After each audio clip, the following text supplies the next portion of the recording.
Hello बच्चों, good morning. कैसे हैं आप सब? आई होप कि आप लोग बहुत अच्छे होंगे। सबसे पहले आप सबका हमारे YouTube channel global chemistry classes bye Amardeep sir में स्वागत है। जो भी बच्चे हमारे इस वीडियो लेक्चर को देख पा रहे होंगे या सुन पा रहे होंगे, उन बच्चों से मैं कहना चाहता हूँ कि अगर आपको लेक्चर्स पसंद आए तो प्लीज़ सब्सक्राइब करें, लाइक करें, और जो भी आपके संपर्क में भाई बंधु जो केमिस्ट्री पढ़ना चाहते हैं, आप उन्हें भी सब्सक्राइब करने को कहें, ठीक है।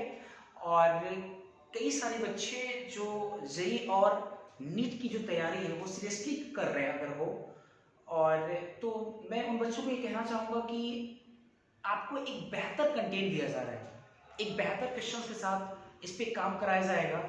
तो आप धैर्य रखें और ज़्यादा से ज़्यादा मेहनत करें। यकीन मानिए आपको जरूर जेई और नीट जैसे एग्जाम में सफलता मिलेगी, क्योंकि सफलता हाथों की लकीरों में नहीं छुपा होता है, बल्कि आपके मेहनत में छुपा होता है। आप जितना ज्यादा मेहनत करेंगे सफलता उतना ही ज्यादा अच्छा आएगा। चलिए इसी के साथ हम लोग कंटिन्यू करते हैं। आज सॉलिड स्टेट का यह 7वां वीडियो लेक्चर है, और कुछ बच्चे ऐसे जरूर होंगे जो डायरेक्ट इस लेक्चर्स को देख रहे होंगे, तो मैं उन्हें भी एक सजेशन दूंगा कि प्लीज आप लोग ये 7वां लेक्चर डायरेक्ट नहीं देखें, आपको नहीं आएगा समझ में। मेरा क्या, किसी का भी अगर आप बीच के किसी भी लेक्चर्स को उठाकर देखेंगे तो आपको दिक्कत होगा। अगर आपको वाकई में चीजों को बहुत अच्छे से सीखना है, समझना है, तो आपको हर एक एक लेक्चर्स को देखना पड़ेगा। तो 7वें लेक्चर्स वही देखे जो पहले का एक 1 to 1 by 1 करके 6 तक देखे होंगे, तभी समझ में आएगा। चलिए इसी के साथ स्टार्ट करते हैं। आज हम लोग नए टॉपिक के साथ शुरुआत करेंगे, और आज का हमारा टॉपिक है टाइप्स ऑफ क्लोजेस्ट पैकिंग। सबसे पहले हेडिंग लगाएंगे टाइप्स ऑफ क्लोजेस्ट पैकिंग। देखिए नेक्स्ट टॉपिक है हमारा types of closest packing. Closest packing के प्रकार, टाइप्स ऑफ क्लोजेस्ट पैकिंग। अच्छा एक बात पहले समझिए, types of closest packing, closest packing के प्रकार। सबसे पहले तुमको ये समझना चाहिए कि क्लोजेस्ट पैकिंग होता क्या है, किसको कहेंगे क्लोजेस्ट पैकिंग। क्लोजेस्ट पैकिंग का क्या अर्थ होता है, आप ऐसे समझिए। क्लोजेस्ट पैकिंग का मतलब होगा कि कम से कम जगह में ज्यादा से ज्यादा चीजों को पैक किया जाए, तो इसका मतलब क्लोजेस्ट पैकिंग है। ज्यादा से ज्यादा कम से कम स्पेस में ज्यादा से ज्यादा चीजों को अगर पैक कर दे तो that is called closest packing. ठीक है, हमें पढ़ना है क्लोजेस्ट पैकिंग का टाइप। आपके किताबों में डायरेक्ट लिखा हुआ है कि क्लोजेस्ट पैकिंग दो तरह का होता है। समझिए इस चीज को, क्लोजेस्ट पैकिंग दो तरह का होता है। एक होता है CCP क्यूबिक क्लोजेस्ट पैकिंग, और एक होता है HCP हेक्सागोनल क्लोजेस्ट पैकिंग। ठीक है, एक CCP एक HCP। लेकिन हम चाहते हैं कि आप ये फील करो कि वाकई में क्या क्लोजेस्ट पैकिंग दो तरह का होता है। जैसे इसको फील करने के लिए हम लोग क्या कर सकते हैं, कई सारे स्फीयर लाएंगे, और उस स्फीयर को हम कोशिश करेंगे कि क्लोज पैक करें, क्योंकि क्लोज पैक तो आपको भी करने आ सकता है। आपको भी ये बात ध्यान रखना होगा कि कम जगह में ज्यादा से ज्यादा चीज पैक करना है। इस चीज को ख्याल रख करके हम लोग क्या करेंगे, 3D में पैक करेंगे एटम्स को, और पैक करने के बाद हम लोग देखेंगे कि क्या वाकई में जो क्लोजेस्ट पैकिंग है वो दो ही तरह का आता है या दो से ज्यादा तरह का भी हो सकता है। इसको फील करना पड़ेगा। तो फील करने के लिए हम लोग क्या करेंगे, कई सारे एटम्स लाएंगे, बहुत सारे स्फीयर्स लाएंगे। पहले उन स्फीयर्स को हम लोग 2 डायमेंशन में पैक करेंगे, एक सिंगल लेयर में पैक करेंगे, और फिर उसके बाद उसके ऊपर से लगाते जाएंगे, और लगाने के बाद हम लोग देखेंगे कि कितने तरीके से वो पैक किया जा सकता है क्लोजेस्ट पैकिंग। अगर दो तरीके से तो साबित हो जाएगा कि क्लोजेस्ट पैकिंग दो तरह का होता है। और भी तरीके अगर होंगे तो इसका मतलब क्लोजेस्ट पैकिंग और भी हो सकता है क्या। चलिए एक मेरा सवाल है आपसे, खैर ये तो बाद में देखेंगे अभी। एक मेरा सवाल आपसे है कि क्लोजेस्ट पैकिंग के एग्जांपल्स कौन होंगे, ऐसे कौन से सॉलिड है जिसमें क्लोजेस्ट पैकिंग देखा जा सकता है। क्लोजेस्ट पैकिंग तो मुझे बताइए, सोचिए थोड़ा सा क्या होना चाहिए। इसका आंसर होगा मेटल। किताब में डायरेक्ट एक लाइन लिखा हुआ है कि naturally metal tends to have most compact structure of atoms. मतलब मेटल्स में प्राकृतिक तौर पे मेटल्स में जो एटम है वो कॉम्पैक्ट स्ट्रक्चर के फॉर्म में रहता है। एटम का कॉम्पैक्ट स्ट्रक्चर होता है, कॉम्पैक्ट स्ट्रक्चर होता है, ऐसा लिखता है किताब। तो पहले हम एक लाइन पे हम लिख देते हैं जरा, एक लाइन पे एक पॉइंट को हम मेंशन कर रहे हैं, naturally metals tends to have most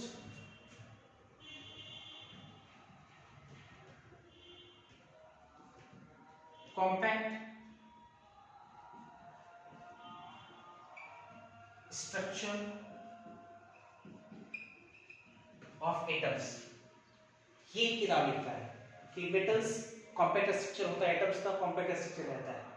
अच्छा एक बात है, ठीक है, चलो ये तो हो गया एक एग्जांपल कि मेटल्स क्लोजेस्ट पैकिंग बनाता है। दूसरा बात एक बात मुझे बताइए, हमको क्लोजेस्ट पैकिंग करना है तो क्लोजेस्ट पैकिंग करने के लिए पहले हम लोग क्या करते हैं, स्फीयर्स को 2 डायमेंशन में सजा देते हैं, 2 डायमेंशन में, और फिर उसके बाद 2 डायमेंशन मतलब एक सिंगल लेयर में पहले सजा लेते हैं उसको हम लोग, और फिर उसके बाद उसके ऊपर से इस बात का ध्यान रखेंगे कि क्लोज पैक होना चाहिए, और ध्यान रख करके अगर हम लोग क्लोजेस्ट पैकिंग करते हैं तब जाकर के देखेंगे किस तरह से क्लोजेस्ट पैकिंग होगा। तो मेरे को एक चीज बताइए कि अगर 2 डायमेंशन में या एक सिंगल लेयर में अगर हमको एटम को सजाना है, स्फीयर को सजाना है, तो हम कितने तरीके से सजा सकते हैं? तो इसका आंसर होगा 2 तरीके से। ये मैंने कहीं ना कहीं आपको सिखाया है। कहां सिखाया है? तो यूनिट सेल में कई सारे स्फीयर्स लाए थे, याद करो, और उस स्फीयर को जो 2 डायमेंशन में पैक करना होता था तो 2 डायमेंशन में आप 2 तरीके से पैक कर सकते थे। एक तरीका था कि आप एक लाइंस में कई सारे स्फीयर को रखिए, और जैसे ही स्फीयर रखें उसके नीचे भी वैसे स्फीयर को उतार दीजिए। एक तरीका ये था। एक तरीका था कि एक लाइन में कई सारे स्फीयर्स को रखिए और 2 स्फीयर के बीच में जो वॉइड बना है तो अगला जो लेयर है वो उस वॉइड्स में रख करके दिखाइए। तो 2 तरीके से बनता है। तो मैं यहां पर एक लाइन पर लिखने जा रहा हूं कि there are 2 possible structure of atoms in a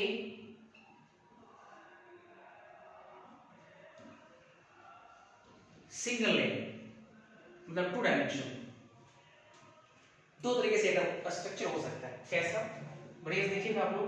जैसे हम कुछ एटम्स को लाते हैं, एक लेयर में सजाएंगे, एक एक्सिस के अलोंग सजाएंगे, फिर उसके नीचे लाते हैं। जैसे देखिए 1 2 एक समान स्फीयर होना चाहिए, 1 2 3 4 5, ठीक है।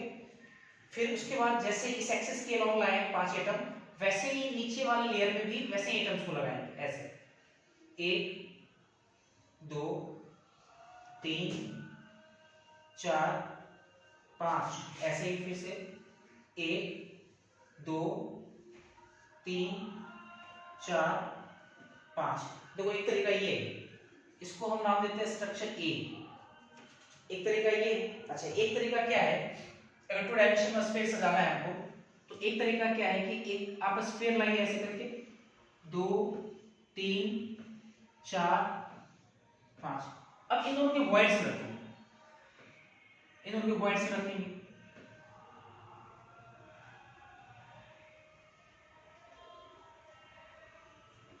है ना।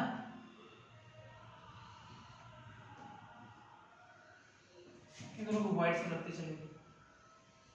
अगर आप इसको लेयर ए नाम देते हैं, ये लेयर ए है, तो ये भी सेम लेयर है। जैसे लेयर ए था ये भी सेम है, ये भी लेयर ए हो जाएगा, और ये भी आपका लेयर ए है। मतलब एक में एक जैसा लेयर रखते हैं, चेंज नहीं की। इसमें अगर इसका नाम दें हम लेयर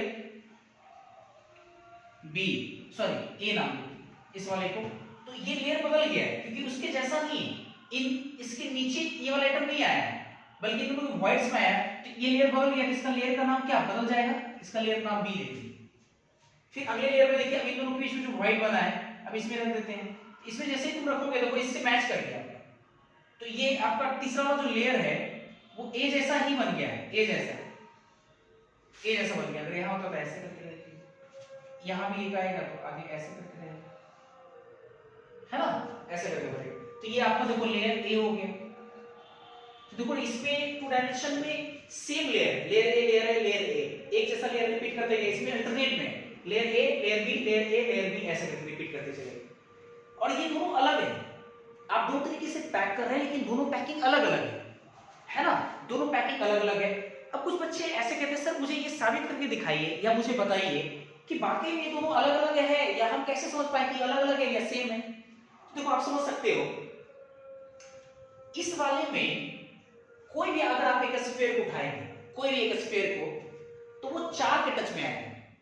इसमें अगर आप कोई भी एक स्फीयर को उठाएं तो वो 6 के टच में आएगा। तो ऑब्वियस से दोनों का सजावट अलग हो जाएगा इस हिसाब से। देखो ये एटम उठाएं, एक इसके देखो टच में, इसको टच में, इसके टच में, दो इसके टच में, 4 के टच में। इसमें अगर आप किसी को भी उठाते हैं, जैसे इसी को उठाएं तो एक इसके टच में, 2 3 4 5 6, देखो 6 के टच में। तो ये 4 के टच में, ये 6 के टच में। तो अगर मैं आपसे बोलूं कि इसका स्ट्रक्चर अलग है, इसका नाम बी दे दिए, तो आप मुझे सोच के बताइए कि ए और बी में सबसे कॉम्पैक्ट स्ट्रक्चर कौन सा होगा? कॉम्पैक्ट सबसे क्लोज स्ट्रक्चर, क्लोज पैकिंग कौन होगा, ए कि बी? तो आपका आंसर होगा बी, क्योंकि एक स्फीयर 6 स्फीयर के टच में, इसमें एक स्फीयर 4 स्फीयर के टच में। तो अभी ऐसे सबसे ज्यादा अच्छा पैकिंग किसमें होगा? लेयर सॉरी स्ट्रक्चर बी में। तो हम एक लाइन यहां लिख सकते हैं, इसके बाद पॉइंट वाइज लिख रहे हैं। देखो हम एक लाइन कह सकते हैं कि जो स्ट्रक्चर बी है is most compact than structure A, so structure B is most stable, है ना। स्ट्रक्चर बी जो होगा वो ज्यादा स्टेबल होगा। और एक चीज ये भी बोल सकते हैं, and most of the metal, ज्यादातर जो मेटल है, most of the metals are present in structure A, are present in structure A, sorry structure B। हम ये भी कह सकते हैं कि ज्यादातर जो मेटल है वो उपस्थित होते हैं स्ट्रक्चर बी के फॉर्म में। स्ट्रक्चर बी के फॉर्म में एक सिंगल लेयर में स्ट्रक्चर बी के फॉर्म में को मिलेगा। मतलब मेटल्स का अगर आप सिंगल लेयर लेंगे तो वो सिंगल लेयर आपको ऐसा मिलेगा, ऐसा नहीं मिलेगा क्योंकि कॉम्पैक्ट है। तो यहां पे मैंने ये चीज लिखी। तो यहां से हम लोग ये सीखे कि अगर हमें क्लोजेस्ट पैकिंग समझना है, समझिएगा थोड़ा अच्छे से, क्लोजेस्ट पैकिंग समझना है तो हम लोग क्या किए, क्लोजेस्ट पैकिंग चूंकि एटम्स को, जैसे कोई भी सॉलिड जो होता है उसमें एटम्स 3 डायमेंशनल में पैक होता है, 3D में पैक होता है। तो 3D में अगर हम पैक करेंगे एटम्स को तो क्लोजेस्ट पैकिंग कितनी तरह का होता है हमें ये पढ़ना है, हमें ये जानना है। तो हम इसको फील करने के लिए हम क्या लिए कि कुछ एटम का पैटर्न लिए, कुछ एटम्स का लेयर्स लिए, 2 डायमेंशनल लेयर लिए, और हम लोग डिसाइड किए कि ये 2 तरह का लेयर हो सकता है, जिसमें लेयर बी जो है, ये स्ट्रक्चर बी जो है ना, 2 डायमेंशन को लेयर भी बोल रहे हैं, सिंगल लेयर बोल रहे हैं, ये ज्यादा कॉम्पैक्ट है। तो ऑब्वियस है अगर हमको क्लोजेस्ट पैकिंग पढ़ना है तो स्ट्रक्चर ए और स्ट्रक्चर बी में ज्यादा क्लोजेस्ट पैकिंग कौन देगा? स्ट्रक्चर बी, है ना। तो यहां से मुद्दे पे हम लोग आ जाते हैं, लिख सकते हैं structure B is the closest packing of atom in a single layer. यहां सिंगल लेयर का मतलब हुआ 2 डायमेंशन लेयर की बात करें, चलो हम लोग सेलेक्ट कर लिए कि टू डायमेंशन में हमारा स्ट्रक्चर ए और स्ट्रक्चर बी में कैसा होना चाहिए, तो स्ट्रक्चर बी होना चाहिए। अब आते हैं, अब देखिए जरा, पहले ऐसा कीजिए कि आप लोग इसको पहले नोट कीजिए, ये स्पेस है नहीं, मुझे समझाना भी बहुत ज्यादा है, तो पहले आप इसको नोट कर लीजिए, फिर आगे हम लोग बात करते हैं। जल्दी जरा,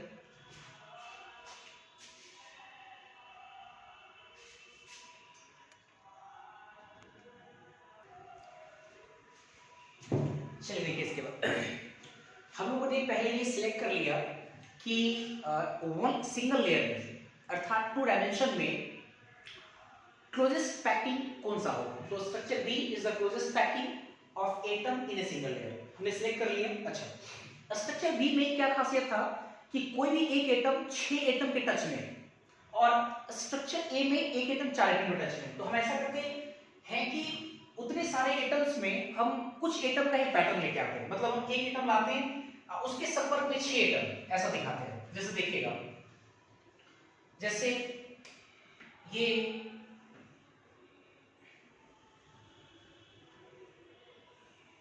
एक एटम 6 एटम के टच में,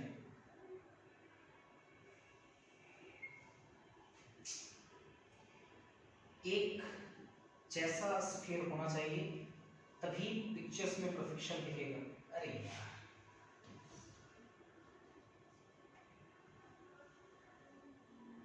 चलो बाद में देख रहे हैं।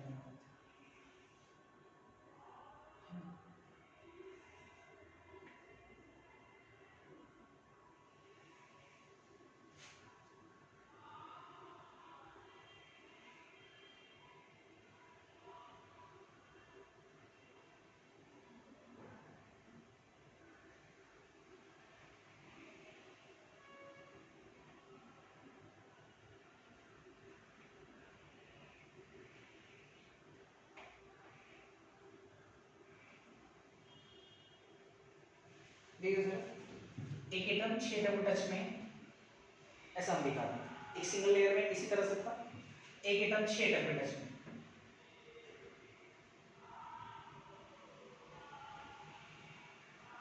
चलो एक एटम 6 एटम टच में, ये भी टच में होना चाहिए इसके,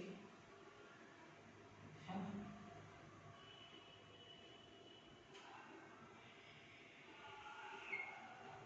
चलो एक एटम 6 एटम टच में, ठीक, ये स्ट्रक्चर बी था ऐसा, जिसमें कोई भी एक एटम 6 एटम टच में था। इस पूरे को हम लेयर नाम देते हैं, लेयर ए, ये लेयर ए, ठीक है, मतलब टू डायमेंशन में एटम पैक किया हुआ। अब जरा सोचना थोड़ा अच्छे से, अगर हमें क्लोजेस्ट पैकिंग करना है 3 डायमेंशन में, ये 2 डायमेंशन में आपका पैक हो चुका है, हमको 3 डायमेंशन में पैक करना है, मतलब ये लेयर ए है, अब इसके ऊपर से एटम लगाना है। सोच के मुझे बताना, क्लोजेस्ट पैकिंग होने के लिए हम जो इसके ऊपर से लेयर रखेंगे, लेयर जो बनाए मतलब एटम इसके ऊपर रखेंगे, तो हम लोग कैसे रखें? हम लोग वॉइड्स में रखें या एटम के ऊपर एटम रखें? कैसे रखें कि हमारा क्लोजेस्ट पैकिंग आए? एटम के ऊपर एटम रखें या जो वॉइड्स बनाए उस वॉइड में हम लोग एटम रखें?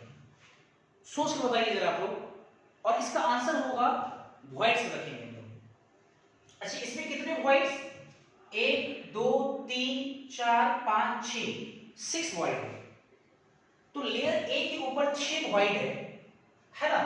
तो एटम के ऊपर अगर आप एटम रखिएगा तो पैकिंग क्लोजेस्ट नहीं होगा, क्योंकि एक बात आप लोग सीख चुके हैं 2 डायमेंशन में कि जैसे एटम था और जब सेकेंड लेयर में हमको जब एटम बढ़ाना था तो एटम के नीचे अगर हम एटम रख रहे हैं तो क्लोजेस्ट पैकिंग नहीं आ रहा है, बल्कि एटम के बीच में जो वॉइड बन रहा है उसमें जब हम लोग रख रहे हैं तो उसके कारण क्लोजेस्ट पैकिंग आ रहा है। क्योंकि हमें क्लोजेस्ट पैकिंग करना है तो अगर लेयर ए के ऊपर लेयर बी रखना है, लेयर ए के ऊपर लेयर बी रखना है, तो मेरा सवाल आपसे था कि हम एटम को कहां रखें? वॉइड्स में रखें कि एटम के ऊपर एटम रखें? तो इसका आंसर होना चाहिए वॉइड्स, क्योंकि वॉइड रखें तो क्लोजेस्ट पैकिंग आएगा। क्लियर है? चलो ठीक, समझ में आ रहा है, क्लियर है। अब मेरा सवाल ये आपसे कि अगर वॉइड रखेंगे तो कितने एटम वॉइड में जाएंगे? कुछ बच्चे का आंसर 6 जरूर रहा होगा, लेकिन 6 नहीं होंगे। थोड़ा समझिए कैसे, 6 वॉइड जरूर है अगर काउंट करेंगे तो, लेकिन आप इतने ही साइज का जब स्फीयर अगर आप रखिएगा तो ये 6 व्हाइट में 6 स्फीयर नहीं आ पाए। आप दिमाग को चलाइए और सोचिए थोड़ा यहाँ पे, अगर हम एटम को इस वाले व्हाइट में रखेंगे, बढ़िया से इस वाले व्हाइट में इतने ही साइज का एटम रखेंगे, तो मेरे को लगता है कि आजू बाजू वाला जो व्हाइट है ना, उसका कुछ हिस्सा इस स्फीयर के द्वारा ये ऑक्युपाई हो जाएगा, घेर लेगा सर। तो जब घेर लेगा, जब यहाँ एटम रखिएगा तो यहाँ एटम नहीं आएगा, यहाँ एटम आप रख रहे हैं तो यहाँ एटम नहीं रखा पाएगा। हाँ, तो मेरा ख्याल है कि 6 तो नहीं आएगा, तो कितना आएगा? 3 आएगा, क्योंकि आप अल्टरनेट भर सकते हैं। आप उसको देखिएगा थोड़ा अच्छे से, ये जो ब्लू वाला है ना, अल्टरनेट में एक ब्लू कर देते हैं, अल्टरनेट में ये वाला, इस व्हाइट को नाम दे देते हैं हम लोग एक्स टाइप व्हाइट, क्योंकि दो तरह का व्हाइट है, अल्टरनेट में दो तरह का व्हाइट है। अगर इसमें रखिएगा इसमें नहीं रखाएगा, या अगर इसमें रखिएगा तो इसमें नहीं रखाएगा। तो दो अलग अलग तरह का व्हाइट है, अल्टरनेट में दो अलग अलग तरह का व्हाइट मान लेते हैं। तो इसको मान लिया एक्स टाइप व्हाइट और इसको मान लिया हम लोग white type white. Layer A में दो तरह का व्हाइट है, एक्स टाइप व्हाइट और व्हाइट टाइप व्हाइट। अब क्या करते हैं, बढ़िया देखना थोड़ा अच्छे से, हम लोग किसी एक तरह के व्हाइट में एटम को पैक करते हैं, क्योंकि हमें क्लोजेस्ट पैकिंग करना है, तो किसी एक व्हाइट में पैक करते हैं। तो मान के चलो कि हम लोग जो है चलो एक्स टाइप व्हाइट में पैक करते हैं, एक्स टाइप व्हाइट में पैक करते हैं, इतने ही बड़े साइज का स्फीयर होना चाहिए। एक्स टाइप व्हाइट में मुझे पैक करना है ना, तो देखना जरा अच्छे से, अच्छे से देखना, इसमें तो वो पैक कर रहे हैं। तो ये वाला व्हाइट का कुछ हिस्सा और इस वाले व्हाइट का कुछ हिस्सा ऑक्युपाई करेगा, इतने ही साइज का स्फीयर पैक करेंगे, है ना। देखो ये लेयर बी हम लोग बना रहे हैं, रखिए, देखो ये थोड़ा सा ये ऑक्युपाई हो गए, यहां तो रख नहीं सकते, अब यहां रख रहे हैं, अब यहां रखेंगे तो देखना जरा अच्छे से,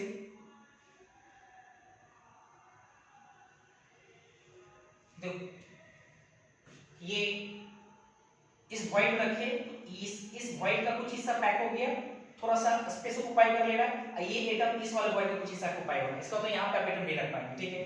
यहां अब यहां रखाएगा, एक्स टाइप व्हाइट एक यहां बचा है, तो यहां देखो रखते हैं।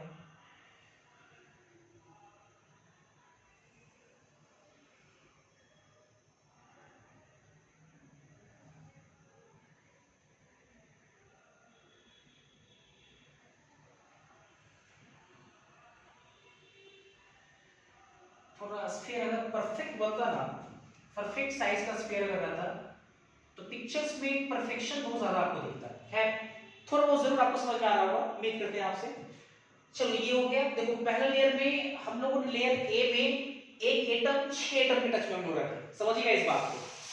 फिर लेयर ए में दो तरह का व्हाइट था, एक एक्स टाइप व्हाइट, एक वाई टाइप व्हाइट। हमें क्लोजेस्ट पैकिंग करना था, ऑब्वियसली एटम को हमको कहां रखना पड़ेगा? व्हाइट में। हमने ये भी आपको समझाया कि आप सारे व्हाइट में एटम को नहीं रख सकते हैं, आप अल्टरनेट वाले व्हाइट में एटम को रख सकते हैं। इस हिसाब से हम मान लीजिए व्हाइट दो तरह का होता है, एक एक्स टाइप व्हाइट, एक मान लीजिए वाई टाइप का व्हाइट। एक्स टाइप के व्हाइट में हम लोग एटम रखे तो वाई में नहीं आया, एक्स टाइप में रखे वाई में नहीं आया, फिर एक्स टाइप में रखे, ऐसे करके रखे। अब ये जो 3 एटम जो आ गया, ये 3 एटम, इसको हम लोग लेयर बी मान लेते हैं। ये जो 3 एटम हमारे पास आया है, 3 एटम ऊपर में जब रख दिए, इसको हम लोग मान लेते हैं लेयर बी। तो लेयर बी हम थोड़ा सा दिखाने के लिए हम एक दूसरा पिक्चर बना लेते हैं। जैसे मान लीजिए यहां बना एक एटम, पहले तो 6 एटम के टच में होगा, एक दिक्कत है यार स्केल बनाने में, ठीक।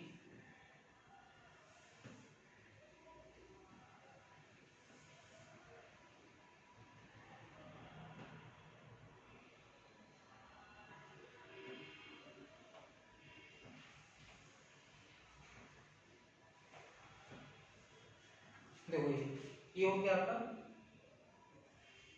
चलो ठीक। एक स्फीयर 6 स्फीयर के टच में, इसको लोग लेयर क्या माने थे? Layer A. फिर क्या किया हम लोग?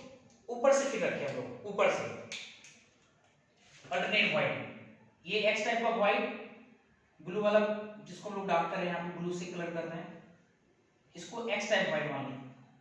और इस एक्स टाइप के व्हाइट में हम लोग क्या किए, सेकेंड लेयर जो दूसरा लेयर इसके ऊपर से रखे हैं, इसको रखते हैं। 1 2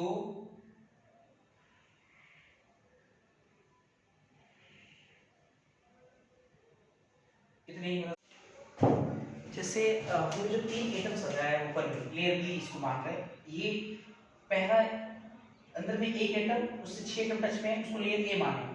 फिर अल्टरनेट वॉइड में, एक्स टाइप के वॉइड में हम 1 2 3 स्फीयर रखें, ठीक है।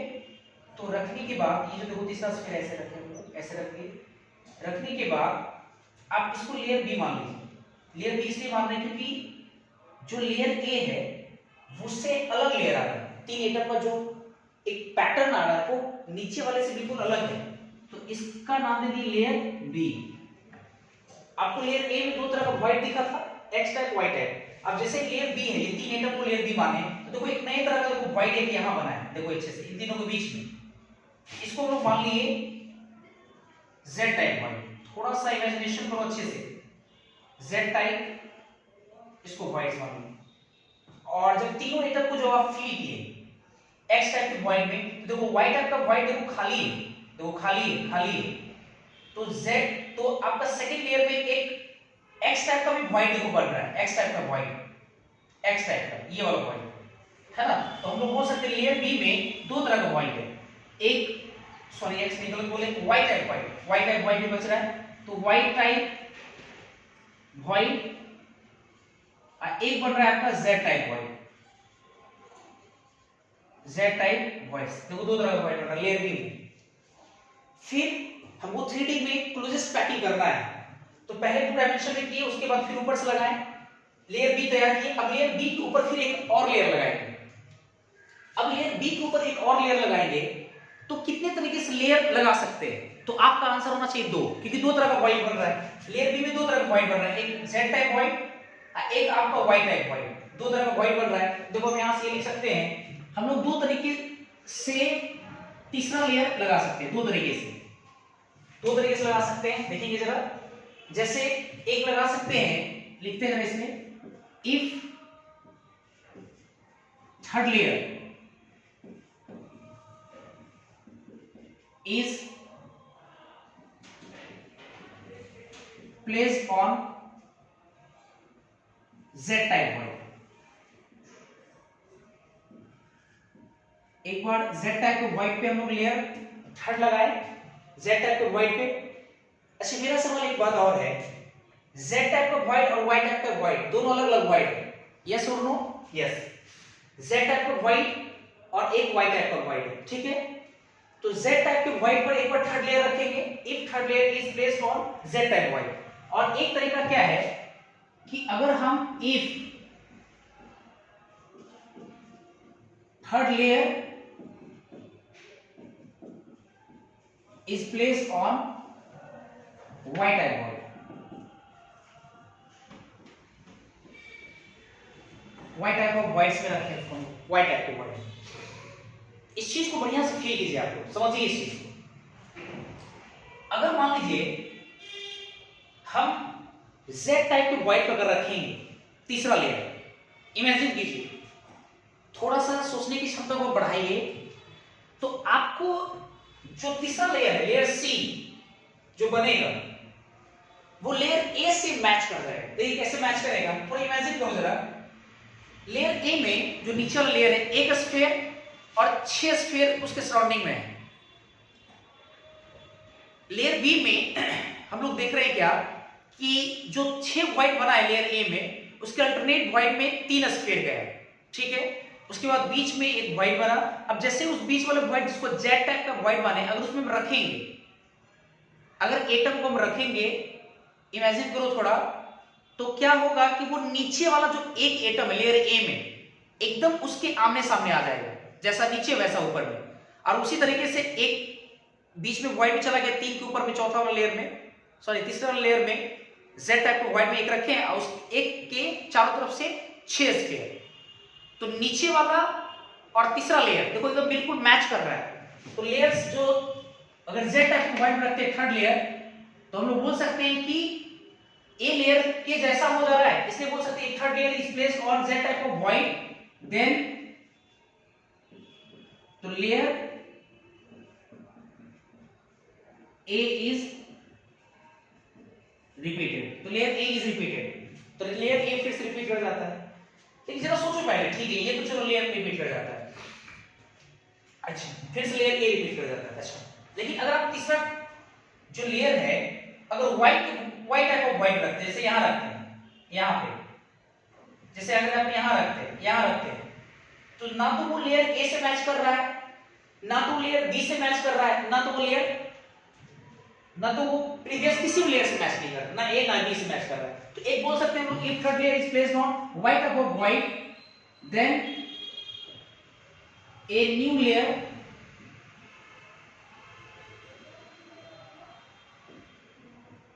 C is formed, एक नया लेयर C बन जाता है। तो इस हिसाब से देखो इसमें ए बी इसको हम लोग क्या बोल सकते हैं, ए बी अब फिर से ए बन गया, तो फिर से ए बी, तो इसको बोल सकते हैं ए बी टाइप का स्ट्रक्चर बोल सकते हैं कि नहीं, कि इसमें ए बी अब फिर से ए बन गया, फिर भी ए बी टाइप का स्ट्रक्चर। इसमें अगर आप देखें तो A B C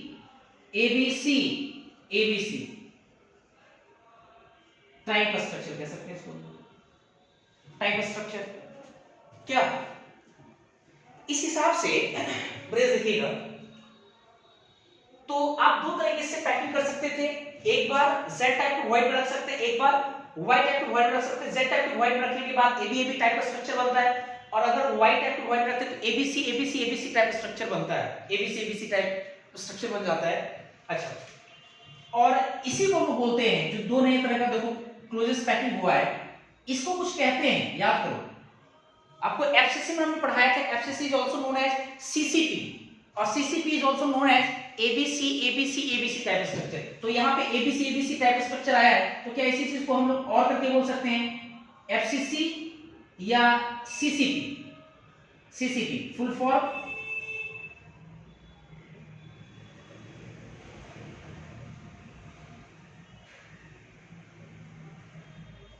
cubic closest packing, cubic closest packing बोल सकते हैं, है कि नहीं। ये क्यूबिक क्लोजेस्ट पैकिंग दिखा रहा है एबीसी टाइप स्ट्रक्चर। अच्छा, ये जो एबी टाइप स्ट्रक्चर है इसको हम बोल सकते हैं एससीपी, शॉर्ट एससीपी पूरा नाम होगा hexagonal closest packing.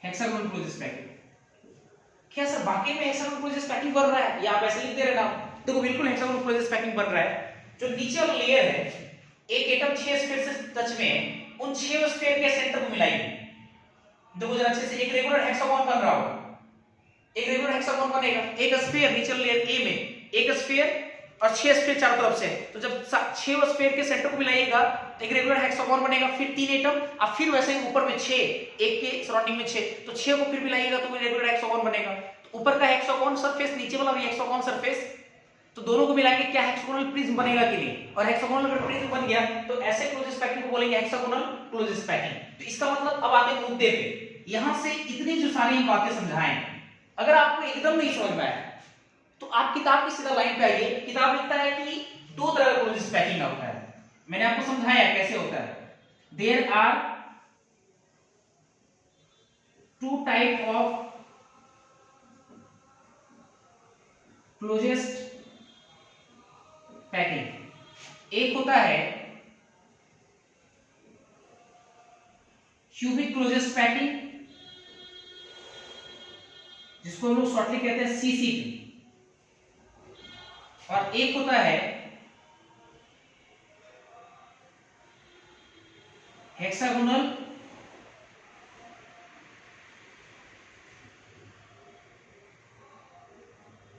Closest packing, shortly बोलते हैं एससीपी। हमने आपको क्यूबिक क्लोजेस्ट पैकिंग को काफी डिटेल पढ़ाया था, याद होगा। क्यूबिक क्लोजेस्ट पैकिंग में ए और आर के बीच में रिलेशन क्या होता है, effective atomic sorry effective number of atom per unit cell कितना होता है, पैकिंग फ्रैक्शन क्या होता है, डेंसिटी क्या होता है, पार्टीशन नंबर क्या होता है। तो ये तो पूरा डिटेल में पढ़ा हुआ है अपना। तो अपने को पढ़ना है hexagonal closest packing, hexagonal closest packing, ये डिटेल में पढ़ना है ना, ये पढ़ना है। और ये काफी इंपॉर्टेंट है। 2012 में आईआईटी एडवांस में इस वाले हेक्सागोनल क्लोजेस्ट पैकिंग से एक पैराग्राफ पूछा गया, पैराग्राफ मतलब 3 क्वेश्चन का एक सेट पूछा गया आपसे।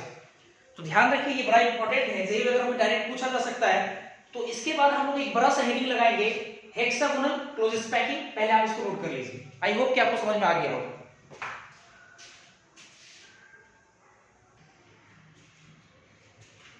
चलिए इसके बाद हम लोग हेक्सागोनल क्लोजेस्ट पैकिंग डिटेल पढ़ेंगे। हमने यहाँ पे हेडिंग लगाया हेक्सागोनल क्लोजेस्ट पैकिंग। चलिए देखते हैं इसके बाद। पहले आप हेक्सागोनल क्लोजेस्ट पैकिंग को फील कीजिए कैसा था। एक स्फीयर, उसके सराउंडिंग में 6 स्फीयर, याद कीजिए एक स्फीयर 6 स्फीयर के टच में पहला लेयर, दूसरे वाले लेयर में अल्टरनेट वॉइड में 6 वॉइड बनता है, उस अल्टरनेट वॉइड में 3 स्फीयर। और जैसे लेयर ए है वैसे ही आप जरा सोचिए 3 के बीच में जो वॉइड बना उसमें एक स्फीयर और उससे 6 स्फीयर जुड़ा हुआ। मतलब हम ये कहना चाहते हैं, देखिए कैसा है जरा समझ लीजिए। फिर उसके बाद हम 3D में उसका स्ट्रक्चर देखेंगे। क्या देखिए एक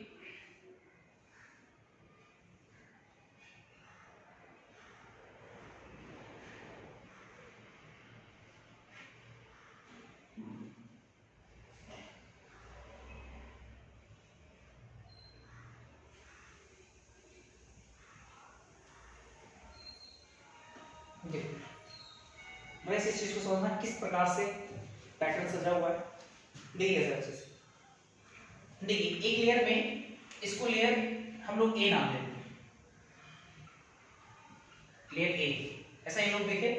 अब लेयर ए में एक एटम देखो 6 एटम के टच में है, ठीक है। सबके सेंटर को आप मिलाएंगे, देखो एक हेक्सागोन बन गया है ना, ये हो गया। उसके बाद फिर क्या है, जो वॉइड बना है आपका 1 2 3 4 5 6 अल्टरनेट वॉइड में फिर एटम, अल्टरनेट वॉइड में इतने ही साइज का एटम अल्टरनेट वॉइड में, एक एटम, 2 एटम अल्टरनेट वॉइड में, यहां नहीं अब यहां होगा,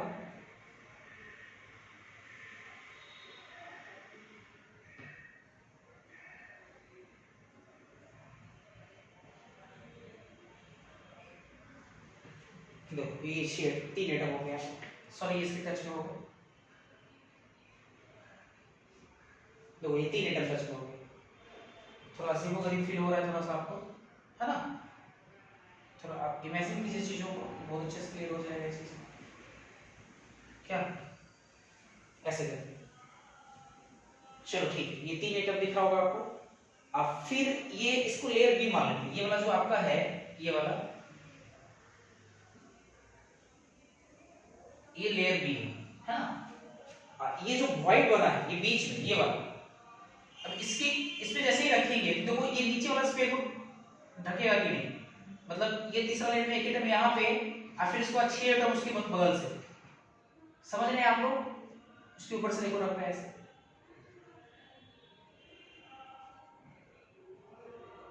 थ्रेडिंग इसको फिल करेंगे हम लोग, लेकिन इतना समझ में आ रहा है कौन कैसे, इस प्रकार से। और ऊपर वाले फिर से मिलाएंगे तो हेक्सागोन ऊपर से नीचे से और जोड़ेंगे तो हेक्सागोन क्लोजेस्ट पैकिंग बन जाएगी। और ये जो आपका जो लेयर बना ब्लू वाला, ये आपका लेयर फिर से ए बन गया, इसलिए ए बी टाइप स्ट्रक्चर में कहते हैं इसको। अब इसी को थोड़ा 3D में फील करते हैं। 3D में नीचे भी हेक्सागोन ऊपर भी हेक्सागोन, तो एक पहले हम लोग रेगुलर हेक्सागोन बना लेते हैं।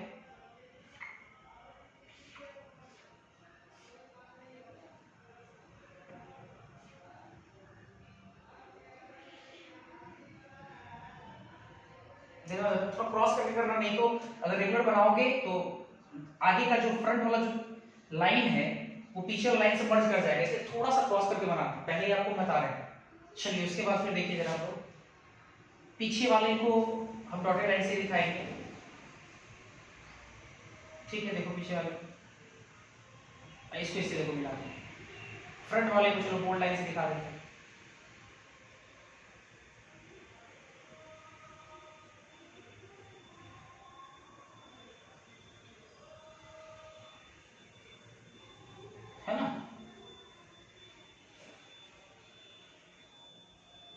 चलो ऐसे मिला लेंगे, इसको इससे मिला लेते हैं।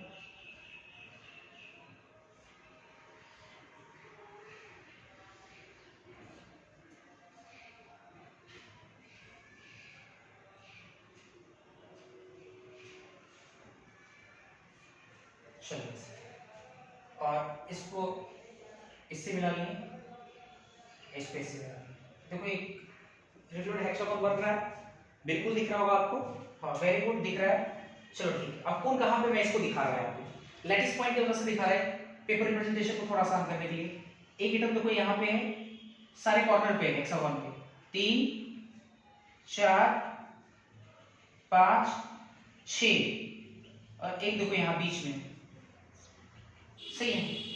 फिर उसके बाद 3 बीच में, ये देखो क्या नीचे लेयर है ना, ये आपका लेयर ए, लेयर ए। उसके बाद 3 एटम बीच में, एक एटम 2 एटम 3 एटम। तो लेटिस पॉइंट से दिखाना है मुझे, हम पॉइंट करके दिखाते हैं, 1 पॉइंट 2 और ये 3। आपको समझ में आ रहा है व्हाइट्स में फ्रीडम चूंकि थोड़ा फील करना है आपको, ये 3 एटम। और फिर उसके बाद ऊपर से जैसे लेयर ए 2 3 4 5 6 एक बीच में, ऐसे करके। और देखो जरा अच्छे से, ये आपका लेयर बी है, अब फिर से ये लेयर ए रिपीट कर जाए, कुछ इस प्रकार से है ना। मतलब हम लोग बोल सकते हैं हेक्सागोनल स्टैकिंग क्या बोल सकते हैं, किसको बोलेंगे, atoms are present, atoms are present at each corner of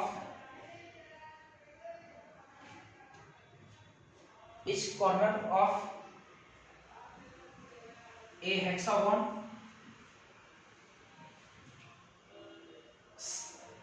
center of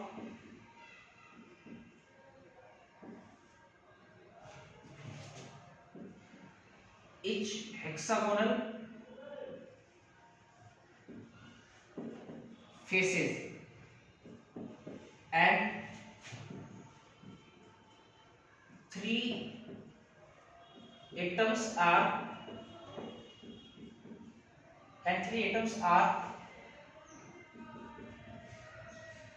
present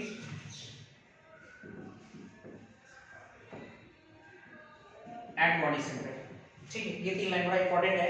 atoms are present at each corner of a hexagon and centre of each hexagonal faces and 3 atoms are present at body centre. 3 atom body के centre पे present है। इसी सजावट को लोग बोल रहे हैं हेक्सागोनल क्लोजेस्ट पैकिंग बोल रहे हैं, इसी पैकिंग को, ठीक है।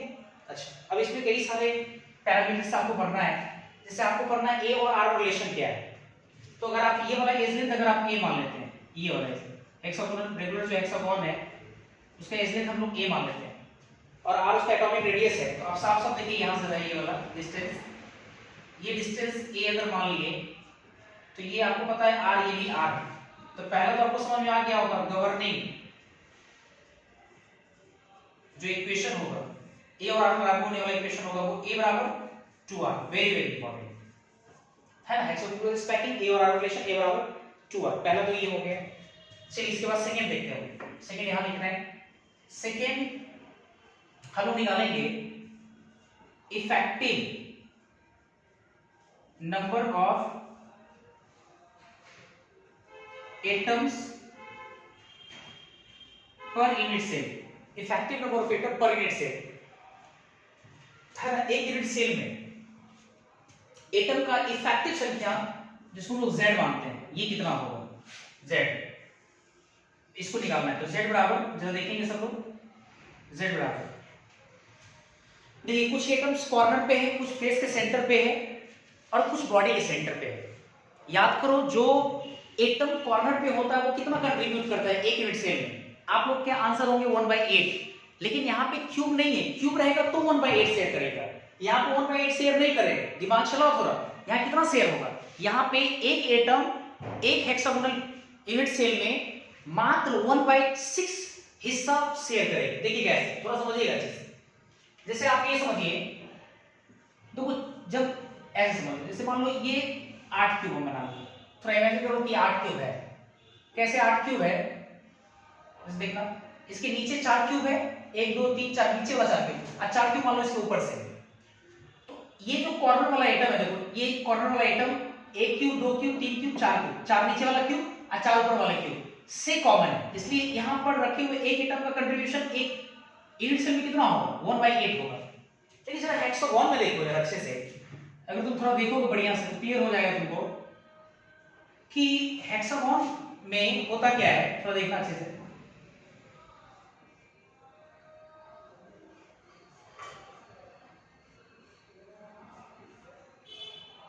देखो जरा एक पॉइंट के अबाउट, देखो एक कॉर्नर जो लिए हैं, देखो एक कॉर्नर है ये वाला जो हम लिए हैं, तो 1 2 3 3 नीचे हेक्सागोन है, अब 3 ऊपर हेक्सागोन है, लेकिन क्यूब में देखो 4 क्यूब बन रहा है, 4 क्यूब नीचे 4 क्यूब बाहर ऊपर की तरफ। लेकिन हेक्सागोन में देखो 4 हेक्सागोनल प्रिज्म नीचे बन रहा है, 4 बोल गलत, 3 नीचे बन रहा है हेक्सागोनल प्रिज्म, अब 3 ऊपर बन रहा है हेक्सागोनल प्रिज्म।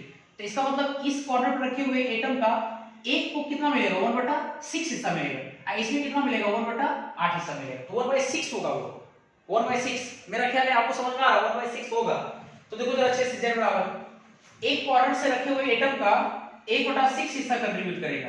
ऐसे ऐसे कितने एटम, 6 ऊपर वाले फेस के कॉर्नर से, हेक्सागोन के कॉर्नर से, और नीचे वाला 6, 12 लिखेंगे ना, 12 प्लस फेस का सेंटर, ये जो फेस का सेंटर वाला एटम है ये हाफ कंट्रीब्यूट करेगा, कितना है 2, हाफ इंटू 2 कर दिए, प्लस जो बॉडी के सेंटर पर रखा हुआ वो एक एटम पूरा पूरा कंट्रीब्यूट करेगा।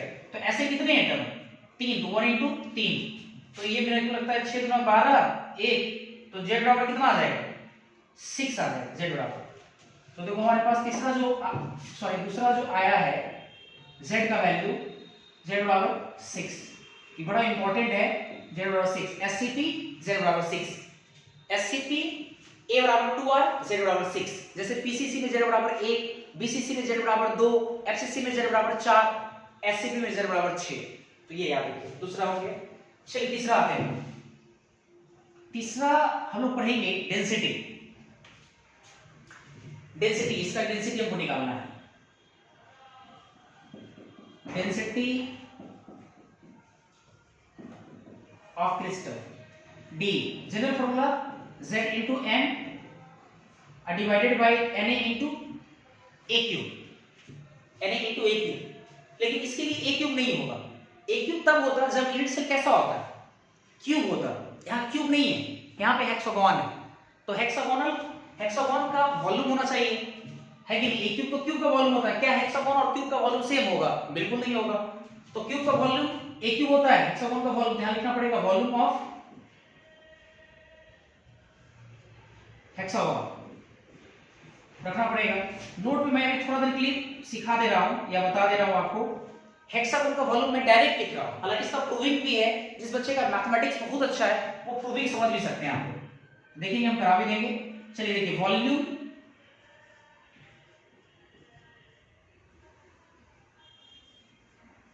ऑफ हेक्सागोन,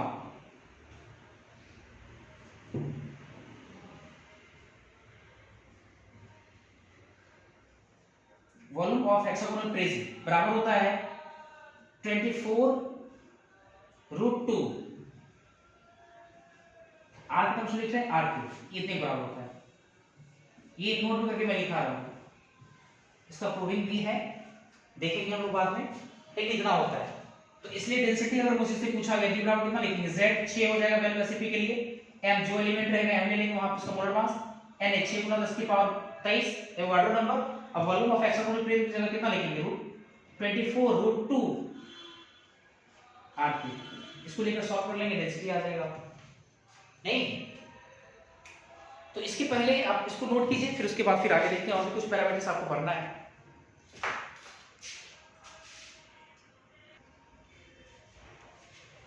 चलिए डेंसिटी हो गया, इसके बाद हम लोग देखेंगे पैकिंग फ्रैक्शन। चौथा पैरामीटर देखेंगे हम लोग,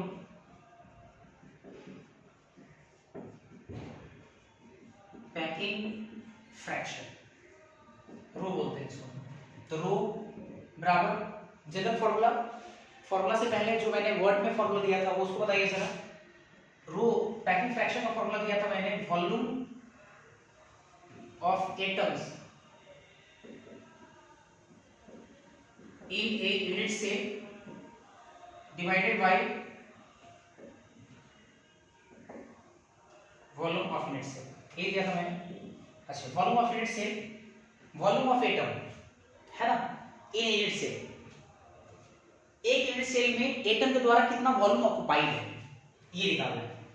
तो एक एटम कितना वॉल्यूम ऑक्युपाइड करता है, 4/3 पाई आर, आर मान लेते हैं रेडियस एटम का है आर क्यूब। ऐसे ऐसे कितने एटम होंगे इसमें याद कीजिए, एससीपी हम लोग कर रहे हैं, z का वैल्यू कितना 6 divided by volume of unit cell. Unit cell कैसा है, हेक्सागोन है, तो यूनिट सेल के फॉर्म में हम लोग किसका लेंगे वॉल्यूम, हेक्सागोनल प्रिज्म का लेंगे ना, हेक्सागोनल प्रिज्म का वॉल्यूम लेंगे हम। हेक्सागोनल प्रिज्म का वॉल्यूम भी नोट करके लिखा है हम आपको, इसको याद रखिए फिलहाल के लिए 24√2 r3। अब देखो ये कटेगा, देखो r3 देखो कैंसिल हो गया, 6 7 24 ये कैंसिल हो गया, तो ये π/3√2। अगर आप इसको सॉल्व करेंगे 0.74 आएगा कंफर्म है, तो रो का वैल्यू आ गया 0.74 फ्रैक्शन के फॉर्म में। परसेंटेज की बात करें 74% ये आ गया। मतलब जितना एससीपी जितना सीसीपी में होता है, क्यूबिक क्लोजेस्ट पैकिंग में होता है, दैट इज एफसीसी में होता है, उतना ही देखो इसमें भी हो रहा है 74%। मतलब हम लोग एक चीज और देखो जरा अच्छे से, ऑक्युपाइड स्पेस की बात करें,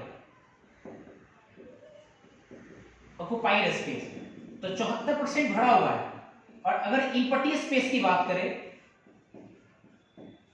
तो ये 26% हो जाएगा।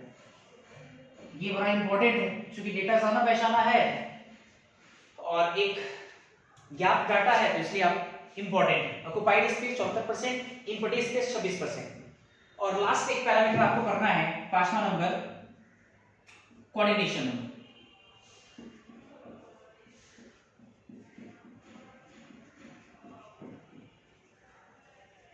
शॉर्टली इसको बोलते हैं सीएन, कोऑर्डिनेशन नंबर। मतलब कोई एक एटम कितने एटम के टच में है, याद कीजिए, इसी को हम बोलते हैं कोऑर्डिनेशन नंबर। आप कोई भी एक एटम उठाइए और उस एक एटम को आप देखिए कि एक एटम कितने एटम के संपर्क में है, जितने एटम के संपर्क में होगा वही संख्या उस एटम का कोऑर्डिनेशन नंबर कहलाएगा।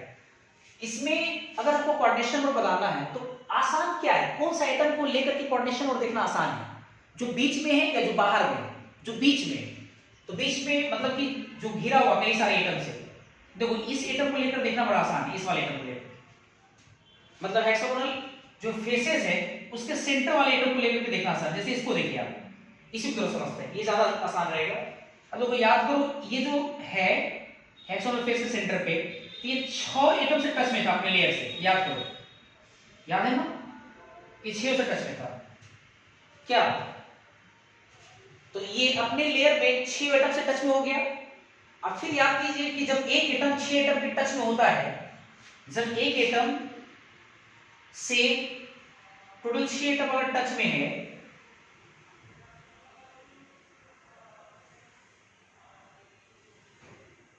तो आप याद कीजिए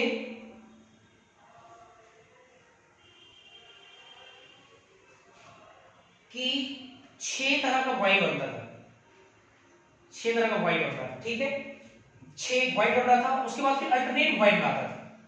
तो ये वाला देखो हम एटम को उठा कर देख रहे हैं, इस वाले एटम, ये वाला हम एटम देख रहे हैं, ठीक है। अब देखो ये वाला एटम ये ही है, ये 6 एटम देखो टच में है, देखो टच में दिखा रहा। अब उसके बाद जो अल्टरनेट वॉइड में जब रखेंगे, यहां पर रखेंगे एक एटम, फिर यहां नहीं बल्कि एक यहां रखेंगे, फिर यहां नहीं एक यहां रखेंगे, तो ये तीनों एटम उस एटम पे टच में होगा, ये तीनों एटम इस एटम पे टच में होगा। मतलब एक बार अगर हम यहां रखते हैं, एक यहां रखते हैं, एक यहां रखते हैं, तो देखो ये तीनों एटम इस एटम पे टच में हुआ कि नहीं, मतलब ये हुआ कि ऊपर वाला जो तीनों एटम है वो इसके टच में है ना, तो सोचिए जरा अच्छे से। अब फिर लेयर नीचे बी मिलेगा, इसके नीचे भी लेयर बी मिलेगा, और जहां पे 3 एटम पहले फिर यहां पर, तो फिर ये तीनों एटम भी क्या होगा, इस एटम के टच में होगा। तो कितना हो जाएगा कोऑर्डिनेशन नंबर, दिमाग चलाइए, 3 3 6 और 6 12, तो कोऑर्डिनेशन नंबर कितना हो गया 12 हो गया, ये 12 हो गया कोऑर्डिनेशन नंबर। मेरे को लगता है कि सीसीपी वाला 2-3 डेटा देखो मैच कर जा रहा है। पहला चीज पैकिंग फ्रैक्शन देखो मैच कर रहा है, वहां भी 74%, यहां भी 74%। दूसरा यहां भी कोऑर्डिनेशन नंबर 12, वहां भी कोऑर्डिनेशन नंबर 12। तो थोड़ा लंबे समय तक ध्यान रखिएगा आप लोग, ये 12 होगा कोऑर्डिनेशन नंबर। और इमेजिन करना चाहते हो तो और भी इमेजिन आप लोग करिए घर पे खुद से, देखिए कैसे होगा 12। ठीक है, ये कोऑर्डिनेशन 12 हो गया। एक बात ध्यान रखिए, जैसे अभी मैंने आपको सिखाया नोट में एक पॉइंट, क्योंकि देखो हम प्रूफ कर सकते हैं, हम चाहते हैं कि उसको रेगुलर क्लासेस में ही प्रूफ करें। ठीक है, तो वॉल्यूम ऑफ जो हेक्सागोनल प्रिज्म होगा, ये अभी आप डायरेक्ट याद रखिए 24√2 r3 इतना होता है। ठीक है, 24√2 r3। अच्छा, अब आइए जरा, अब इस इतने से डेटा से आप कई सारी चीजें निकाल सकते हैं। देखिए कैसे, अगर मान लीजिए कई बार सवाल में ऐसे पूछ सकता है कि बताइए कि दो सेम लेयर के बीच का डिस्टेंस कितना होगा। दो सेम लेयर के बीच का डिस्टेंस, ए और ए लेयर के बीच का डिस्टेंस कितना होगा, चाहे डिफरेंट लेयर के बीच का डिस्टेंस कितना होगा, ये सब आपसे पूछ सकता है। तो मान लेते हैं कि इसका जो हाइट है ये h हाइट है, दो सेम लेयर के बीच का हाइट है वो कितना है, h है। लेयर a और a के बीच का जो दूरी है वो कितना मान लिया हम, h मान लिया, h स्मॉल h। ठीक है, तो ऑब्वियस है a और b के बीच का हाइट या दूरी कितना हो जाएगा, h/2 हो जाएगा, h/2 हो जाएगा। तो h क्या है, h कितना होगा, h/2 कितना होगा, ये आपसे पूछा जा सकता है। आप याद करो, अब वॉल्यूम क्या पढ़ते हैं, अगर हमको वॉल्यूम निकालना रहेगा हेक्सागोनल प्रिज्म का या किसी भी सिस्टम का, अगर आपको वॉल्यूम निकालना है तो क्या area of base into height लिखते हैं कि नहीं आप, area of base into height. Hexagonal prism का एक वॉल्यूम आपको पता है 24√2 r3, एरिया ऑफ बेस। अब थोड़ा देखो, एरिया ऑफ बेस आराम से निकाला जा सकता है। नीचे मेरे को लगता है हेक्सागोन है, रेगुलर हेक्सागोन, रेगुलर मतलब ऐसा है। इसका एरिया बताना बड़ा आसान है, देखो जरा अच्छे से। हमको लग रहा है कि 6 गो इक्विलेटरल ट्रायंगल बन रहा है, 1 2 3 4 5 6, और ये जो दूरी होगा, ये वाला दूरी अगर r के टर्म्स में सोचे तो कितना दूरी होगा, 2r होगा, है ना, a बराबर 2r। याद करो, ये a था आपका, है ना, यहां से यहां तक, ये भी r, याद करो ये भी r, तो 2r हो गया कि नहीं, तो a बराबर 2r, ये 2r है। और हम लोग जानते हैं कि इक्विलेटरल ट्रायंगल का जो एरिया होता है वो √3/4 इनटू भुजा स्क्वायर, ऐसा ऐसा 6 है। तो एरिया ऑफ बेस कितना होगा, 6 गुना √3/4 इनटू भुजा स्क्वायर 2r का होल स्क्वायर, इनटू हाइट के फॉर्म में h ले लिए, है ना। अच्छा, तो देखो हाइट r के टर्म्स में कितना आ जाएगा, देखना जरा अच्छे से, ये r² तो कैंसिल हो जाएगा क्या, तो हाइट देखो हम निकाल रहे हैं, हाइट यहां पे मेंशन कर रहे हैं ऊपर में, देखिए आप लोग। तो यहां से हम लोग हाइट सोचे, अगर h सोचे तो h बराबर मेरे पास कितना आएगा, r² कैंसिल हो गया, तो 24√2, एक r तो बच गया, 4 गुना हो जाएगा, नीचे 6 आ जाएगा, √3 आ जाएगा, ठीक है। और फिर 2 दूना 4, ये जो है 2 दूना 4, तो नीचे एक 4 भी आ जाएगा, 4 किसके साथ, r² के साथ, हाँ ठीक है, 4 नीचे आ जाएगा, r² कैंसिल, तो इस 4 से 4 कैंसिल हो गया, 6 4 24, 4 हो गया, तो h बराबर 4√2√3 आ, मतलब देखो हाइट तुम्हारा कितना आ गया जी, 4√2/√3 r आ गया। देखो ये बड़ा इंपॉर्टेंट है, अगर पूछा जाए तुरंत आप निकाल सकते हैं, इतना पता है एरिया और हाइट से आप निकाल सकते हैं। देखो ये, तो ये आप बोल सकते हैं जो हाइट निकला है ये डिस्टेंस बिटवीन 2 लेयर्स है, 2 सेम या डिफरेंट लेयर, तो 2 same layer, distance between 2 same layer, और इसका आधा करेंगे तो 2 डिफरेंट लेयर के बीच का डिस्टेंस। देखो a और a के बीच का डिस्टेंस h माने, चाहे b यहां b होता तो उसके बीच का भी डिस्टेंस इतना ही होगा ना, h ही होगा, 4√2√3 r हो जाएगा। और h बाय अगर 2 करेंगे, h/2, तो 2 से यहां डिवाइड किया, दूसरी तरफ डिवाइड करेंगे तो 2√2 बाय √3 r, ये जो डिस्टेंस होगा, देखो ये वाला, ये डिस्टेंस कहलाएगा आपका distance between two different layer, दो डिफरेंट लेयर के बीच का डिस्टेंस ए और बी या बी और ए के बीच का डिस्टेंस 2 रूट 2 रूट 3 आर और दो सेम लेयर के बीच का डिस्टेंस 4 रूट 2 रूट 3 आर, ये हो जाएगा। तो ये पूरा देखो आपका हेक्सागोनल क्लोजर पैटर्न खत्म हो गया। आई होप कि सारे के सारे पांचों पैरामीटर आपको समझ में आया होगा। आप ज्यादा रटने की कोशिश नहीं करें, आप बिल्कुल इमेजिन करिए चीजों को, कहां कैसे उसको फील कीजिए और सारे कॉन्सेप्ट को लगा करके आप पांचों पैरामीटर्स याद रखिए, याद बिल्कुल ना करें। आज के लिए इतना ही, थैंक यू। इसके बाद हम क्वेश्चन वगैरह बनाएंगे अगले क्लास में, या तो शॉर्ट देखते हैं, उस टॉपिक से स्टार्ट करें। Thank you.